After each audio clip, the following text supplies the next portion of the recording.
পটিয়া রাজবাড়ি বা পাঁচানী জমিদার বাড়ি হচ্ছে মহারানী হেমন্ত কুমারী দেবীর বাসভবন। বাংলার প্রত্নতাত্ত্বিক ঐতিহ্যের মধ্যে রাজশাহীর পুটিয়া রাজবাড়ি অন্যতম।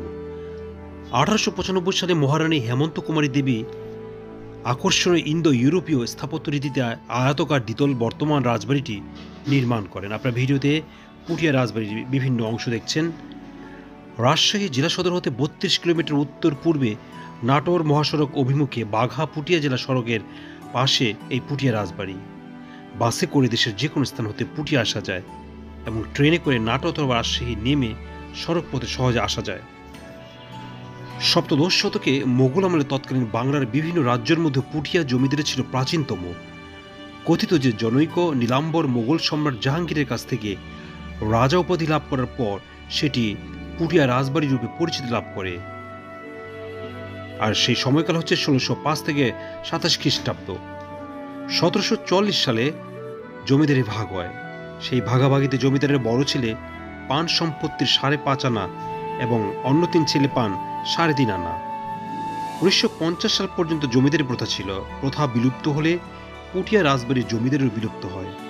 কিন্তু জমিদারি বিলুপ্ত হলেও সে আমলে নির্মিত তাদের প্রাসাদ, মন্দির ও অন্যান্য স্থাপনা ঠিকই এখনো টিকে রয়েছে। এই প্রাসাদটি 1895 সালে মহারানী হেমন্ত কুমারী দেবী তার শাশুড়ি মহারানী শরৎ সুন্দরী দেবীর সম্মানে নির্মাণ করান। ভবনের সম্মুখভাগের স্তম্ভ অলঙ্করণ, কাঠের কাজ, কক্ষের দেয়ালে ও দরজার উপর ফুল ও লতাপাতার চিত্রকর্ম চমৎকার নির্মাণ শৈলীর পরিচয় বহন করে। রাজবাড়ির ছাদ সমতল ছাদে লোহার বিম, কাঠের বর্গা এবং টালি ব্যবহৃত হয়েছে। নিরাপত্তার জন্য রাজবাড়ির চারপাশে পরিখা খনন করা হয়েছিল। পুটিয়া রাজবাড়ির আশেপাশে 6টি রাজদিঘি আছে। প্রত্যেকটি দিঘির আয়তন হয় 6 একর। মন্দির আছে 6টি, সবচেয়ে বড় শিব মন্দির।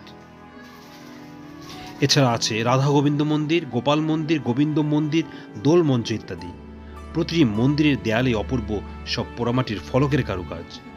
জোর বাংলা মন্দির, বাংলা মন্দির, পঞ্চরত্ন অর্থাৎ চূড়াবিশিষ্ট মন্দির অর্থাৎ বাংলার বিভিন্ন গড়ন রীতির মন্দিরগুলোর প্রতিটি আকর্ষণীয়। এছাড়া রানীর স্নানঘাট, অন্দরমহল মিলিয়ে বিশাল রাজবাড়ি প্রাঙ্গণ।